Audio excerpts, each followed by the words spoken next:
tsy atsika fa ny fahasoavan'Andriamanitra miaraka amintsika. Isika fa ny fahasoavan'Andriamanitra miaraka amintsika no ijoroantsika sandrivaky sy asantsika miaraka aminy. Ny fianakaviana no taniketsa ipoiran'ny vocation.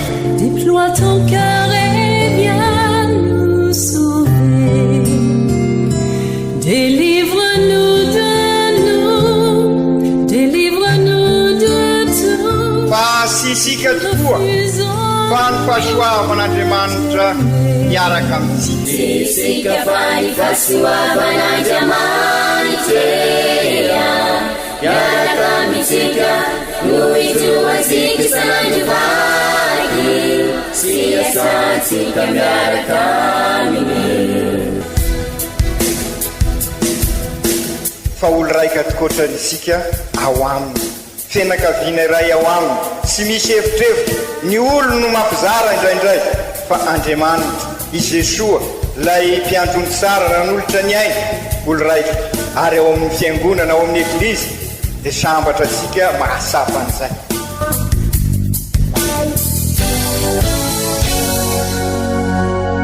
Olo araiky atsika atambatry ny fanahy masina kamiray, olo araiky ao amin'ny Kristy. Fandaram-pampianarana iaranao amin'ny son excellence Monseigneur Benjamin Marc Caramarson eto amin'ny radio Fania.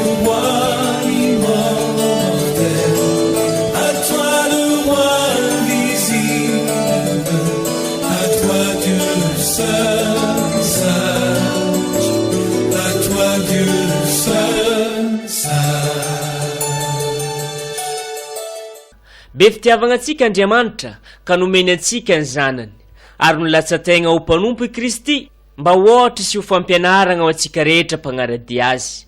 Dia faly miarabantsika jiaby takatra zao alakamisy masina zao, alakamisy masina izay atsarovagna ny namoronan'i Jesosy Kristy ny Eucharistia, i Kristy manolotro ny tegnany manontolo ho antsika amin'ny alalan'ny vatana amandrany. Ny loha hevitry aroson'ny Eglizy amintsika niany ty, raha isika dia ny azo fijalian'i Jesosy Kristy tompontsika no oka ho reharehantsika. Ao aminy no misy ny famonjena, ny fiainagna sy ny fitsanganako velogna. Izy no namonjy antsika sy nagnafaka antsika.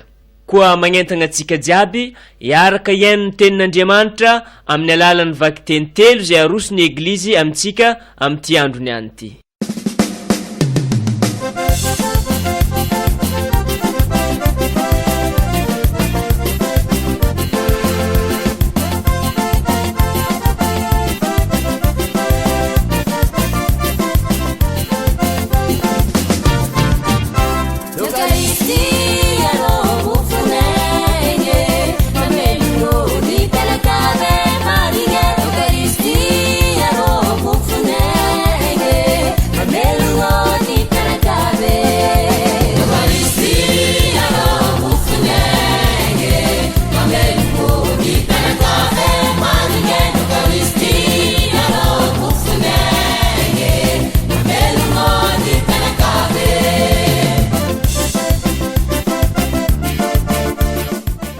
Vaky-teny masina voalohany, boky Exode, toko 12. Tamin'ny izegny andro zegny, izao no nolazain'ny Tompo tamin'ny Moizy sy Arona tagny amin'ny tany Egypta. Ity volagna ity no oka ho fiandoham-bolagna ho anareo, dia voalom-bolagna amin'ny taogno zegny ho anareo. Ary mitenena amin'ny fiangonan'ny Israely rehetra ataovy hoe, amin'ny andro fahafolon'ity volagna ity, samia ianareo mangala zanak'ondry iray avy isam-pianakaviana, zanak'ondry iray isan-tragno. Raha vitsy loatra ny ray tragno ka tsy mahalany zanak'ondry ray, dia ikambanany amin'izay namany ankaiky azy indrindra izy, arakaraka ny isan'ny olo, fô araka izay tokony ho an'ny ologno iray no anisanareo ny olona ihinana an'io zanak'ondry io.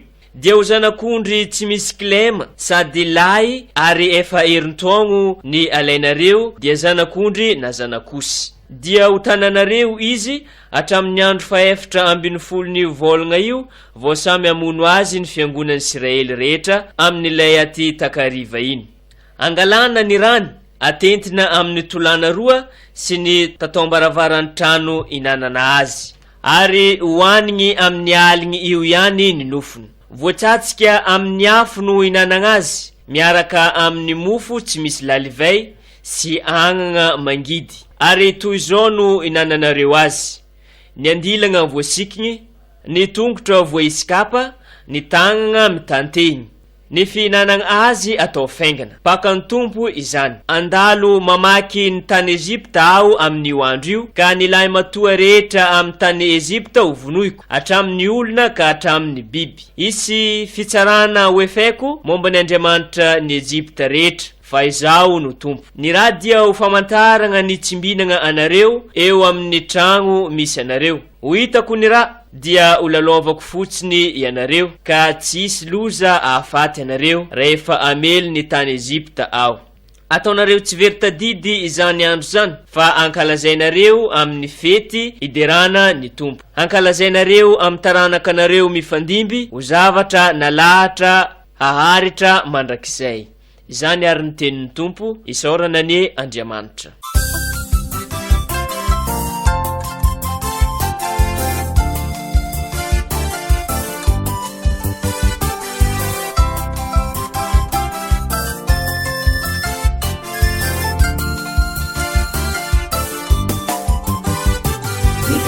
Soratsike, Andriamanitra, Elaistuatsike, Mirani Kristi, Nikalisi soratsike, Andriamanitra, Luirasatsike, Ainamini. Nikalisi soratsike, Andriamanitra, Elaistuatsike, Mirani Kristi, Nikalisi soratsike, Andriamanitra, Luirasatsike, Ainamini. Natokana nisy nanentsikas, nilasa zao hoe farafahorin, fantaizao mankavaky hoe fandainy avokoa ny olombelona. Inona navaiko ny tompoko, Mante marum sunataoni, Rekum kalis pamunzelena, Azukunena rantumpu ciliga, Ikalisi soratsike, Andriamanitra, Elaistuatsike, Mirani Kristi, Ikalisi soratsike, Andriamanitra, Luirasatsike, Ainamini. Efaiko ny voady zay nolazaiko, efaiko anatrehan'ny firenena, tsy zakany tompo tokoa ane. Ny hoe ahafatsy zay mino azy. Ny tompo satria mpanompo aho, satria mpanompo matokena aho. Zanaka mpanompo vavina aho, indro nigadraka solina aho. Ikalisi soratsike, Andriamanitra, Elaistuatsike, Mirani Kristi, Ikalisi soratsike, Andriamanitra, Luirasatsike, Ainamini. Sorana, Yesuko mfukuni anarana, Nifaiko ni voati kutamina au, Nifaiko na teya firenena, Nifaiko kiata mchanga au,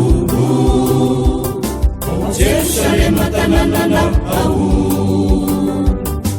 Yere sotra ni raisi ikiapa, Nisana netuti anchika, Ikalisi soratsike, Andriamanitra, Elaistuatsike, Mirani Kristi, Ikalisi soratsike, Andriamanitra, Luirasatsike, Ainamini.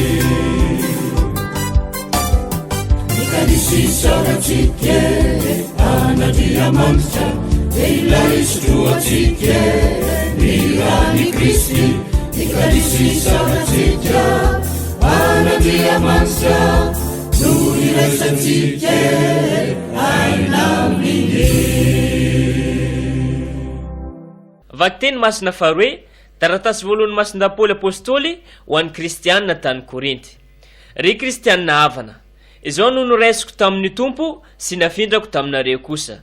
Tamin'ny alina namadiana azy iny Jesoa dia nandray mofo, ka no nefa nisaotra izy dia namaky azy sy nanao hoe: raiso aroano, fa vatako ity ho anareo, manaova izao fahatsiarovana ahy. Toy izany koa no nefa nihinana dia hoy izy: kalisy fanekena vaovao amin'ny rako ity, manaova izao ho fahatsiarovana ahy isaky ny misotro ianareo. Fa isaky ny mihinana ity mofo ity sy misotro amin'ity kalisy ity ianareo dia manambara ny nahafatesan'ny tompo mandra-piaviny. Izany ary ny tenin'ny tompo, isaorana ny Andriamanitra.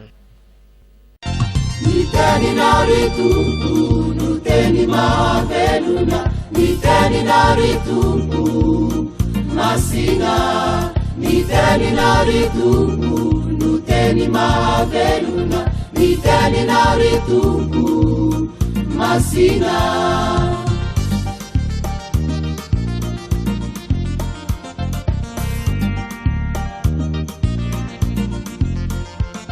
Ny teninary tompo no teny mahavelona, ny teninary tompo masina, ny teninary tompo no teny mahavelona, ny teninary tompo masina.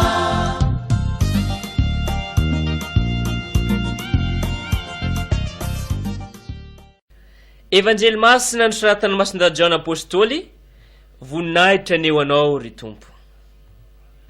Talohan'ny fankalazagna ny Paka, fantatry Jesoa fa tonga ny fotoagna ialany amin'izao tontolo izao ho agny amin'ny ray. Ka rehefa notiaviny tokoa ny azy izay amin'izao tontolo izao dia fara fitiavagna no nataony taminy. Ary raha mbola teo amin'ny fisakafoanagna hariva, i Jodasy Iskariota zanaky Simona moa efa nomeny demony hevitra hamadika azy. I Jesoa kosa naalala fa efa napetraky ny ray eo an-tanany ny zavatra rehetra. Ary Andriamanitra no niaviany sady Andriamanitra koa no iverenany. Dia nitsangana teo am-pihinanana izy. Napetrany ny lambany, nalainy ny lamba famoana ka nisikinany. Rehefa izany, nampidina rano tamin'ny tavany izy, dia nanomboka nanasa ny tongotry ny mpianatra, sy namoaka azy tamin'ny lamba nisikinany. Ary nanatona ny Simona Piera izy, fa hoy Piera taminy: adre, ianao ve tompoko no anasany tongotro? Dia namaly i Jesoa ka nanao taminy hoe: tsy fantatrao izao izay ataoko, fa ho fantatrao aoriana. Fa hoy Piera taminy: sanatria tsy anasany tongotro na oviana ianao. Ka hoy Jesoa namaly azy: raha tsy sasako ianao dia tsy anana anjara amiko. Dia hoy Simona Piera taminy: tsy ny tongotro ihany ary tompoko, fa ny tenako sy ny lohako koa. Fa hoy Jesoa taminy: izay efa nandro tsy mila ho sasana afa-tsy ny tongotra, fa efa madio avokoa ny tenanareo manontolo. Ary ianareo koa dia madio, nefa tsy ianareo rehetra. Izy no nanao hoe tsy ianareo rehetra no madio, dia satria fantany ilay hamadika azy. Noho ny efa voasasany ny tongotry izy ireo, dia nandray ny lamba izy ka nipetraka indray, ary nanao taminy hoe: moa fantatrareo va izay nataoko taminareo? Ianareo manao aho hoe mpampianatra sy tompo, ary marina ny filazanareo fa izany tokoa aho. Ka raha izaho tompo sy mpampianatra aza nanasa ny tongotrareo, ianareo samy ianareo koa dia tsy maintsy ifanasa tongotra, satria nomeko fianarana ianareo mba hanaovanareo toy ny nataoko taminareo. Izany ary ny tenin'ny tompo, derany eo anao ry Kristy.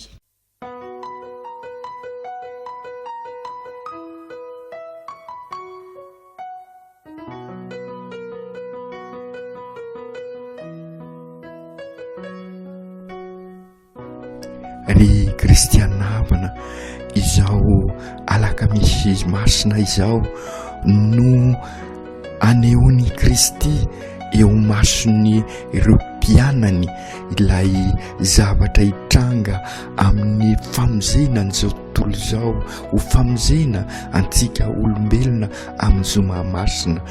Amin'izao alakamisy masina izao no anehoany ny faratampony ny fitiavany tamin'ireo mpianany, ka izy lay Andriamanitra dia niety tokoa ho farany ambany maty teo amin'ny hazo fizaliana, fa ny fanehoany an'izay dia tsy inona fa izy tokoa nanaiky ho mpanompo ao anatin'izay fanompoana izay no ahatonga sika ahazo ny famonjena. Ny fanompoana no lalam-pamonjena ho antsika, ka izao alakamisy masina izao dia ireo gesta rehetrarehetra nataon'i Jesoa teo amin'ny mpianatra dia maneho amin'izay faratampony izay fitiavana izay, lay jusqu'au bout ny tena fitiavany antsika olombelona. Ka ireo gesta rehetrarehetra, ireo symbole rehetrarehetra manambara an'izay fanoloran-tenany teo amin'ny hazo fizaliana izay dia nasehony tamin'ireo mpianany mba ho fantan'ireo mpianany ary dia hiveloman'ireo mpianany an'izay faratampony ny fitiavana izay, ary izay faratampony ny fitiavana izay no lalam-pamonjena, ary izay faratampony izay fitiavana izay koa no tiany i Jesoa hiainany ireo mpianatra amin'ny fiainana andavanandro, ary dia izay no azo lazaina fa vanim-potoana lehibe ho ansika izao alakamisy masina izao ry kristianina havana, ary dia aza variana mibanjina fosiny sika fa raiso ao am-po, fa indrindra amin'izao taona ny famondrapo izao ankalazaisika amin'ny alakamisy masina izao, ary iaino amin'ny fiainantsika andavanandro. Ary dia izay no mahatonga antsika miraisaka hoe fahaizana mampitrotra ny fiainana sy ny finoana, ka ireo gesta fiesika maro isan-karazany izay araky ny voalaza sika teo misy dikany lalina dia lalina ary manafina an'izay tena fitiavana faratampony Jesoa izay tsy ho takatry nyzao tontolo izao, tsy ho azo ny fahendren'izao tontolo izao, fa ho an'izay manam-pinoana ary mifikitra amin'i Jesoa ary mahafantatra an'i Jesoa no afaka ahasapa ny tena dikan'ireo fiesika nataon'i Jesoa manambara ny fanoloran-tenany teo amin'ny hazo fizaliana, ireo fanambarana, famantarana manambara an'izay fafoizan'i Jesoa ny ainy teo amin'ny hazo fizaliana. Ka araky ny tenin'Andriamanitra izay horenesika teo ary araky ireo fiesika rehetrarehetra dia manambara amintsika fa ny fototra n'ireo rehetra ireo isika dia ny fitiavana mahafoy hatramin'ny aina tokoa, ary dia izay ny manambara ny tena fahafoizana dia ny fanompoana, ary dia izay ny dikany fanasan-tongotra nataon'i Jesoa ary ny fiesika taon'ny pretra amin'ny alakamisy masina amin'ny toerana maro samihafa dia sy hoe fanaovana teatra fa fivelomana an'izay hoe i Jesoa fanompoana, ary dia izay fanompoana izay tokoa ny lalana hiainansika amin'ny ataontsika rehetrarehetra, sy fanompoana fiesika ity ivelany izay, fa fianompoana manambara an'izay hoe fiainana ao anatiny izay, ary fiainana anehoana fa i Jesoa tokoa dia tena tonga olombelona nandray ny fiainantsika manontolo izy, ary dia ny sy vitany hoe niarany toetra eo amintsika fa nanolotra ny ainy, ary raha araka nylazaisika teo, raha nisaisika olombelona dia sy atakatra azy, ary dia natonga ny Piera zay nanda kanefa i Jesosy nampianatra azy. I Jodasy kosa zay niala teo dia sy nanaiky an'izay satria voafatotra ny avonavona sy ny ampo. Ka izay indrindra ry kristianina havana, tsy afaka hifanompo isika, tsy afaka hifanasa tongotra, izany hoe hifanatsara anadio ny fiainansika raha sy ao anatin'ny fanetretena tanteraka, ao anatin'ny fahatsorana tanteraka, ary ao anatin'ny fahaizana mifamela heloka sy ny fifanazana. Ary dia izay ihany koa no fampianarana fototra ho antsika amin'izao fankalazana ny alakamisy masina izao, ary indrindra amin'izao vanim-potoana ny taona masina izao, ka okarisika hiditra lalindalina koa amin'ny fiainana fanimpona eo anivon'ny fianakaviana eglizy kely, eo anivon'ny fiangonana, fiombonana, ary atrany amin'ny fiarahamonina, amin'ny toeram-piasantsika, ary anatin'ny fifanajana no ivelomantsika an'izay fifanimpona izay. Ka misy dikany lalina amintsika ary ny Eukaristia ankalazantsika, fa ny fankalazantsika ny Eukaristia zany dia fankalazana an'izay fanimpona ny nampianarin' Jesosy amintsika. Ka raha manolotra ny vatany izy dia itsika ihany koa manolotra ny tenantsika manontolo, ary raha mandray ny vatany Kristy aritsika dia mandray an'ireo namantsika zay manodidina antsika ihany koa, ka vonona iombona amin'ny tanteraka, ka amin'izay araky ny averimberintsika matetika, fa indrindra amin'ny vavaka ataontsika amin'izao taona ny famindrapo izao, dia mba ho lavitra tokoa ary ny herisetra, ho lavitra tokoa ireny fifandirana maro isan-karazany reny, ka mba hanjaka ny tena fihavanana marina, ary dia hifanompo tokoa isika amin'ny ataontsika rehetrarehetra.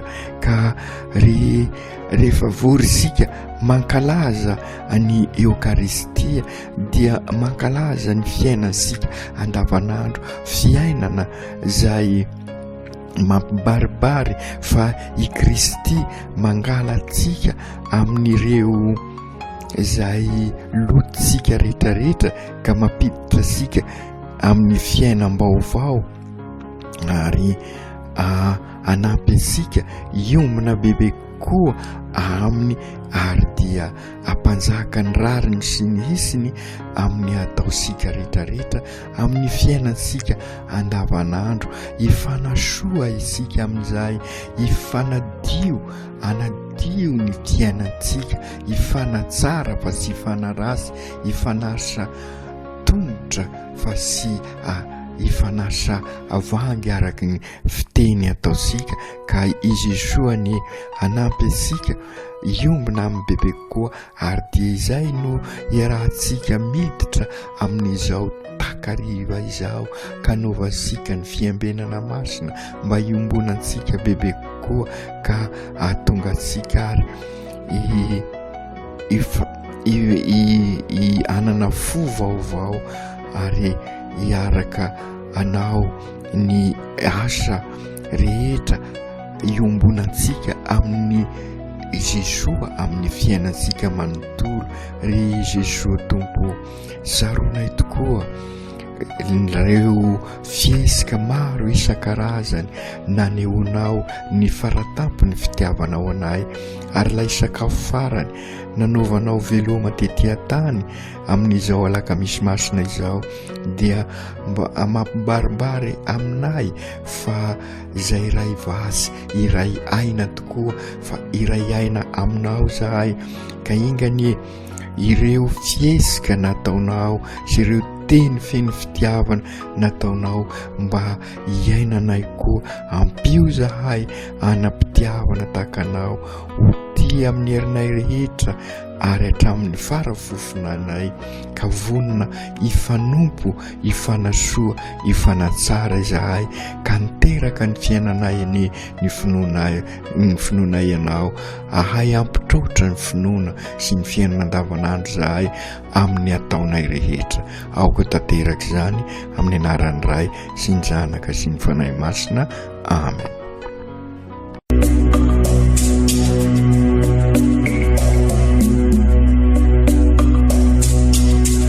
Tsy atsika fa ny fahasoavan'Andriamanitra miaraka amintsika.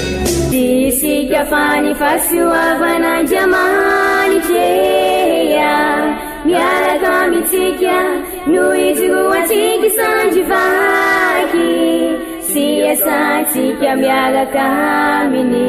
Ny fianakaviana no tany ketsa ipoiran'ny vocation. Déploie ton cœur et viens nous sauver. Délivre-nous de nous, délivre-nous de tout. Fa sisika tokoa fa ny fahasoavan'Andriamanitra miaraka amintsika. Sisika fa ny fahasoavan'Andriamanitra miaraka amintsika no ijoroantsika sandrivaky sy asantsika miaraka aminy. Fa olo raika tokoatranisika ao aminy fianakaviana iray ao aminy sy misy hevitrevitra ny olo no mampizara indraindray fa Andriamanitra i Jesoa lay mpiandrony tsara ran'olotra ny aina olo raika ary ao amin'ny fiangonana ao amin'ny eglizy dia sambatra atsika mahasafan'izay.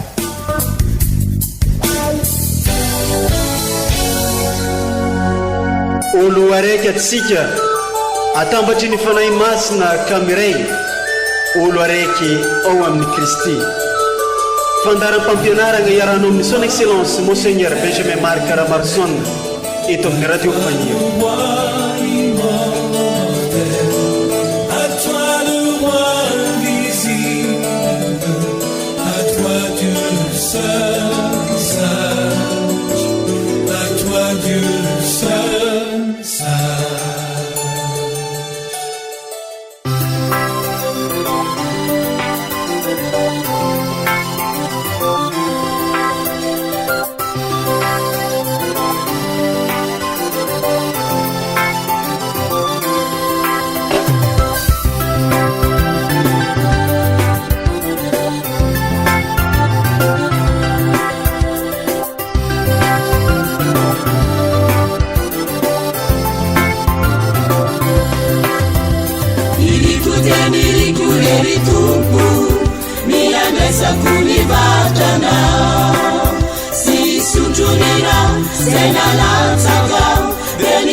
Sarubidi zana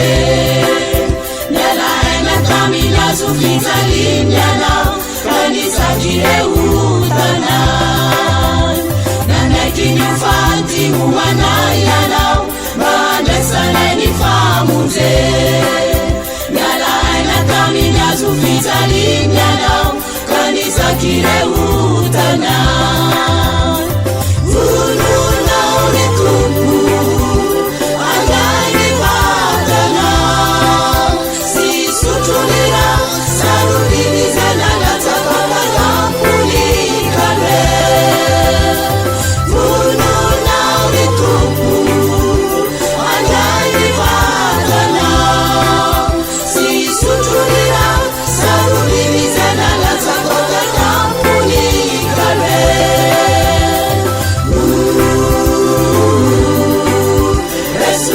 Resuau e tupo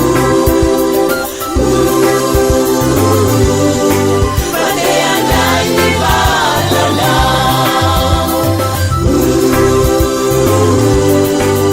Resuau e tupo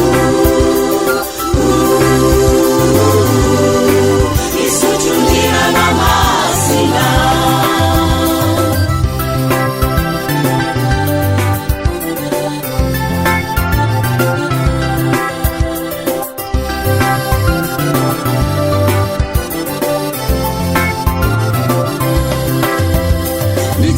Kuvelunuanayanao nana mafinifinuana mandesili wafatesananao kawavunzirezaha nitsanga kuvelunuanayanao nana mafinifinuana